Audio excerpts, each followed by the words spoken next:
Okay, go ahead. Hey there, Miss West.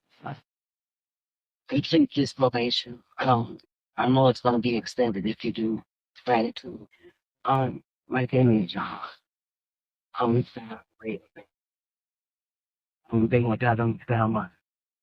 You know, but it's time to go out. Miss Dugas, you did the exact same thing. You robbed someone else while you're on probation for robbery.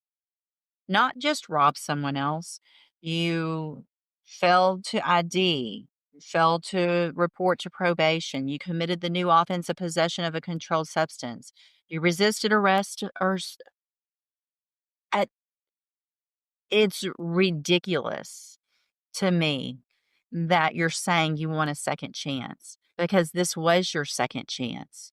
You've already been on probation. You were given the second chance of not going to prison. The fact that um okay, so Miss Dugas is on probation for the offense of robbery, a second-degree felony.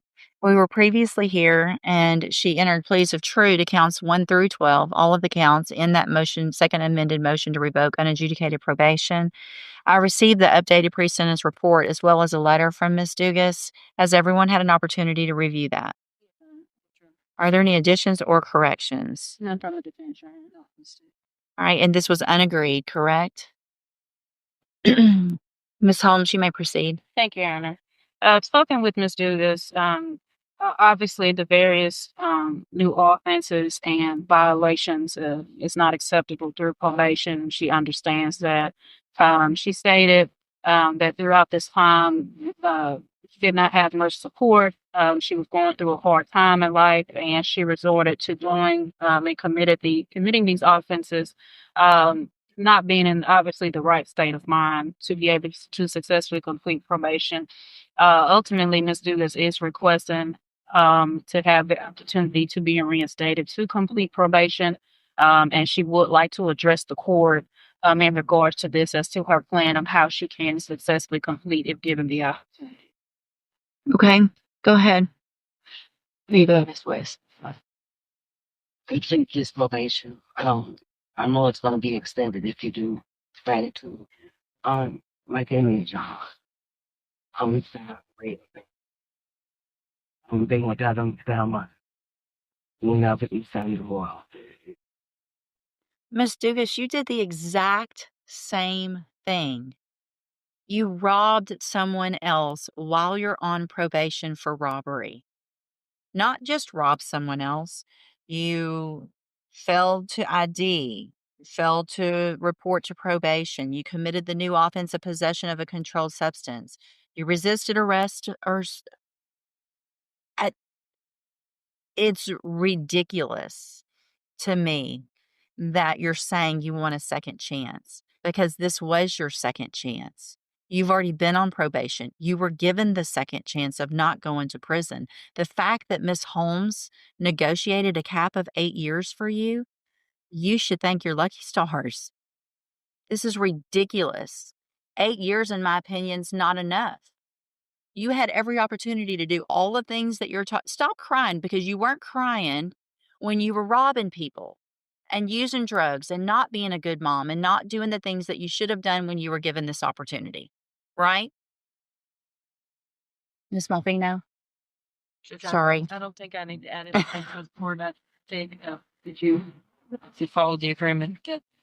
Age, at the very least, is appropriate for her based on the number of violations. I spoke with Mr. Chen yesterday. He does not want to continue to work with her. This is actually her third MTRP. It's about her fifth chance in line of use, not just her second chance in line of court use.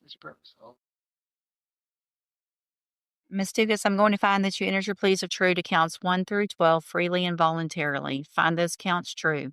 Find sufficient evidence to find you guilty, and at this time, find you guilty of robbery. Going to sentence you to a term of 8 years in the institutional division of the Texas Department of Corrections. You will receive credit on that sentence for any time that you've been in custody that the law gives you the right to receive. I'm handing you the trial court certification that shows this was an agreement that I followed, and so you've waived your right to appeal. I've also handed you a written admonishment regarding your ineligibility to possess a firearm or ammunition. Because of the judgment entered against you, you're ineligible under Texas law to possess a firearm or ammunition. Possession of a firearm or ammunition could lead to charges against you. Firearm is a legal term, and you should read that written admonishment I provide you to see what devices qualify as a firearm. If you have questions about the laws that make you ineligible to possess a firearm or ammunition, or about how long that lasts, you can talk to Ms. Holmes.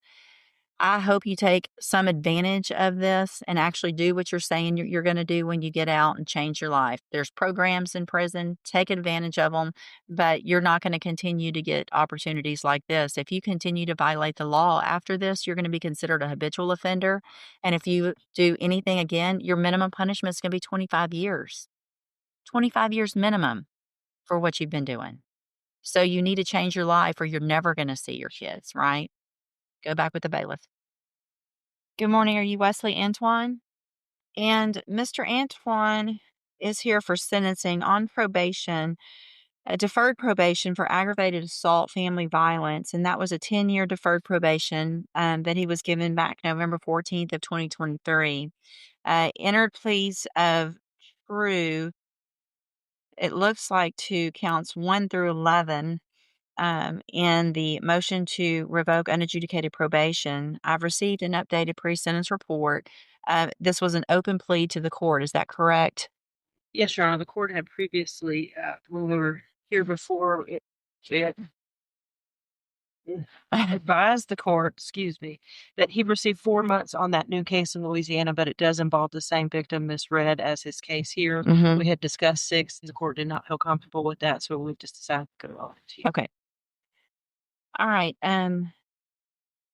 So that's what, and I wanted to remind myself, I had a notation on this about that new offense. So the new offense was in Louisiana, and it was domestic abuse, battery, also by strangulation, correct?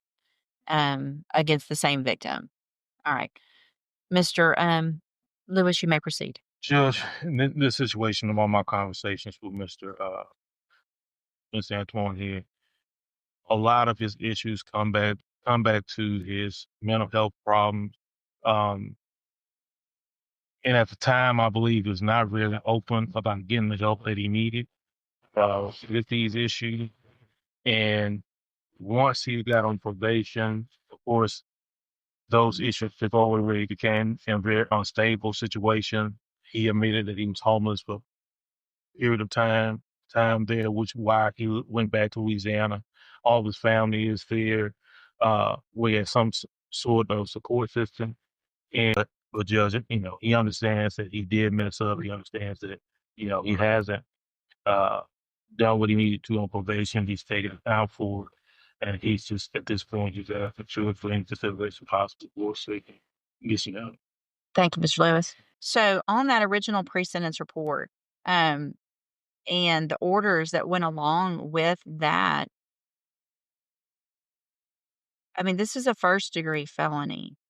So on that deferred probation, it specifically ordered all the things that Mr. Lewis is asking for now. You've already had access to all of those things. To be placed on the specialized mental health caseload, to get an evaluation and get any type of help and treatment that is available. You were ordered to do those things. And in fact, what you pled to on this motion, true, is that you didn't get the evaluation completed. And so you never were able to get services. And that was your choice. Everything was given to you. You had all the opportunities in the world to get whatever help you needed so that you could be successful.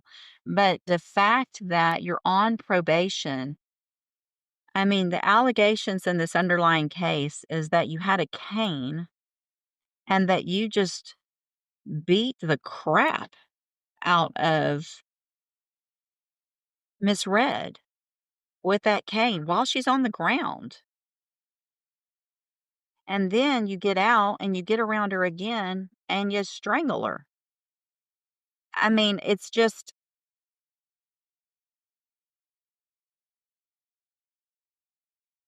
beyond me. That's where what you would do. I mean, it sounds like you if the go to Louisiana if you have support, that's great. But to go back and do that to her without permission, without you, I mean, you weren't working, you didn't have your mental health. You didn't do your community service. You didn't do the batterers intervention prevention program, which probably would have taught you how to not beat on and attack and put your hands on people that you supposedly care about. Got a new offense over there for that. Anyway, I'm going to find that you entered your pleas of true to counts 1 through 11 freely and voluntarily. I'm going to find those counts true. Find sufficient evidence to find you guilty, and at this time find you guilty of aggravated assault on a family victim. I'm going to sentence you to a term of 15 years in the institutional division of the Texas Department of Corrections. You will receive credit on that sentence for any time that you've been in custody that the laws give you the right to receive. I believe the initial was yes. I am going to make the finding that there was a deadly weapon in that initial case. I'm going to hand you the trial court certification. You need to sign this with Mr. Lewis. It shows that this was not a plea agreement. You have some rights to appeal. You can talk to him about that. I'm also going to hand you a written admonishment regarding your ineligibility to possess a firearm or ammunition. Because of the judgment entered against you, you're ineligible under Texas law to possess a firearm or ammunition. Possession of a firearm or ammunition could lead to charges against you. Firearm is a legal term, and you should read the written admonishment I provide to see what devices qualify as a firearm. If you have questions about the laws that make you ineligible to possess a firearm or ammunition or about how long that lasts, you can talk to Mr. Lewis. Good luck to you, sir. Sign that, and then you can go back with the bailiff. If you liked this video, drop a comment below and make sure to subscribe for more videos coming soon.